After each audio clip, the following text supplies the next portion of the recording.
got the lawsuit against the National Archives. We had the lawsuit against the Justice Department. We had the lawsuit against the FBI to get records about this raid.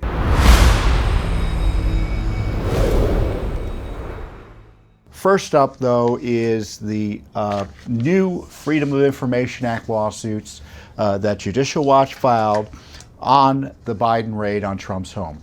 The unprecedented, reckless Biden raid on Trump's home that was, as I say, conceived in sin, in the sense, and I'm going to repeat why it was conceived in sin, because the Justice Department had no good faith basis to target Trump for records they had no business having, because Judicial Watch had uncovered, or we had tried to pursue 10 years ago plus, records that Bill Clinton had, tape recordings he had of meetings or phone calls he was having with foreign leaders, phone calls he was having with members of Congress, all of which, under the Justice Department's theory, now would have been covered under the Presidential Records Act.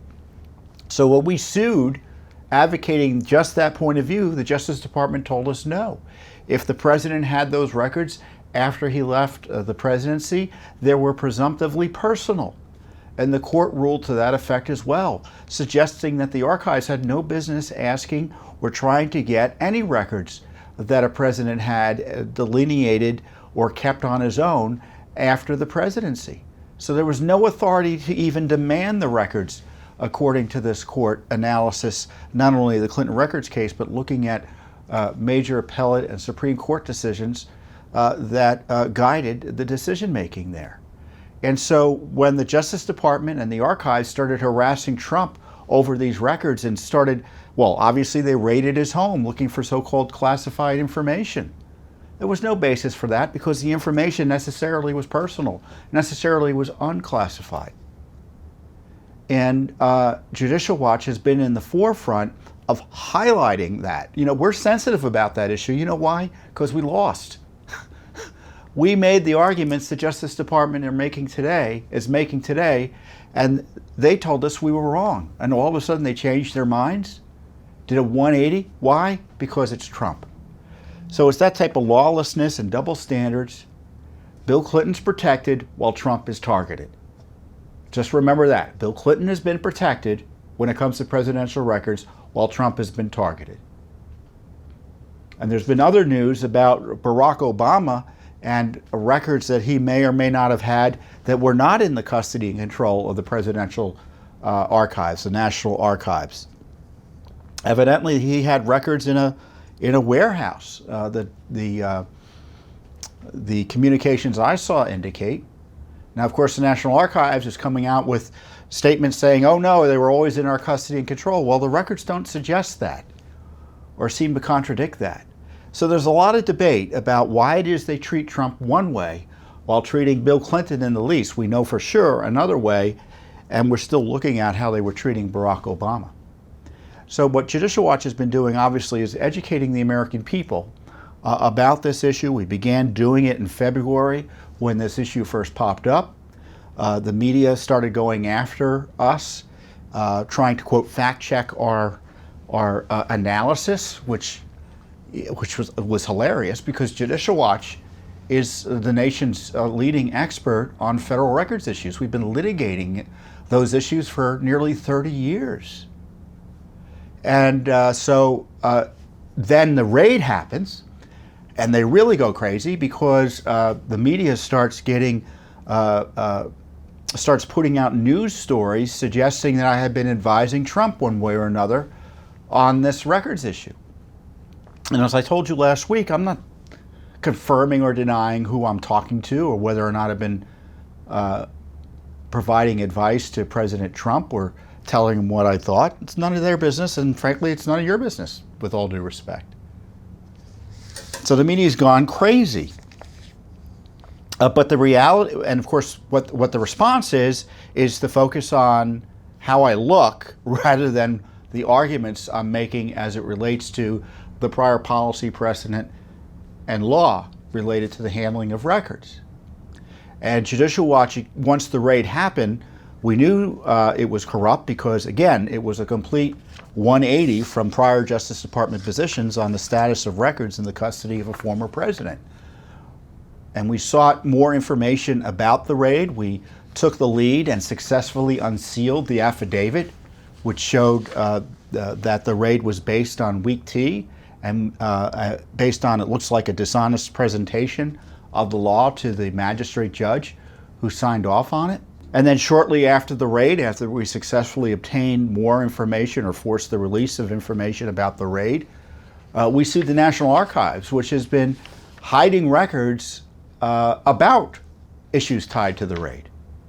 So isn't that rich? You've got the National Archives talking about how important it is the American people have access to records while hiding records in violation of the law from the American people. And in the meantime, you've got the Justice Department and the FBI also ignoring Freedom of Information Act requests from Judicial Watch. So what did we do? We just sued them again and again. So lawsuit number 2 and number 3 on this raid. We've got 3 federal lawsuits now, and the 2 most recent ones were against the Justice Department / FBI for records about the raid. Let me pull out the release here and I'll give you the specifics of what we were asking for.